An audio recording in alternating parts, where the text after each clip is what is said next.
Now अगर मैं एक तर्क देना चाहता हूं, आप सुन लीजिए, एक ही तर्क मैं दूंगा।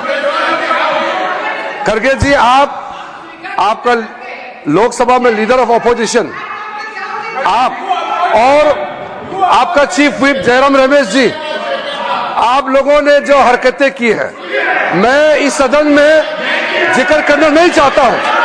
एक लोकतंत्र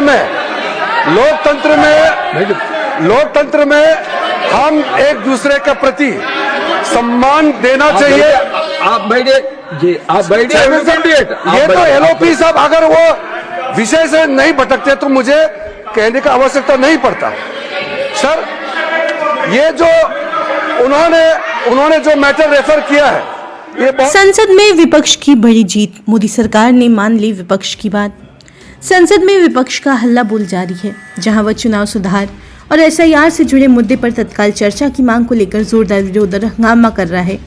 तो वहीं विपक्ष के दबाव के बीच अब सरकार ने आखिरकार नरम रुख दिखाते हुए दोनों सदनों में इन मुद्दों पर चर्चा के लिए तैयार होने के संकेत दे दिए हैं। जी हां, संसदीय कार्य मंत्री किरेन रिजिजू ने साफ कहा है कि सरकार सभी दलों की बात सुनेगी और चुनाव सुधार सहित हर मुद्दे पर विचार के लिए वह तैयार है, बशर्ते सदन की कार्यवाही सुचारू रूप से चलने दी जाए। बता दें, लोकसभा में जारी गतिरोध पर संसदीय कार्य मंत्री किरेन रिजिजू ने कहा कि हम विपक्ष के नेताओं से बात कर रहे हैं, सबकी बात हम सुनेंगे, आपकी बात भी सुनेंगे। हम चुनाव सुधार हो या कोई भी मुद्दा पीछे नहीं हटेंगे। हम हर मुद्दे पर चर्चा के लिए तैयार हैं, लेकिन यह हंगामा और नारेबाजी ठीक नहीं है। बताते चलिए, वहीं राज्यसभा में भी कार्यवाही शुरू होते ही संसदीय कार्य मंत्री किरेन रिजिजू ने कहा कि बीएसी की मीटिंग होनी है। सरकार चुनाव सुधार के मुद्दे पर चर्चा के लिए तैयार है। इस पर बीएसी की मीटिंग में चर्चा होगी, लेकिन इससे पहले वंदे मातरम पर चर्चा होगी।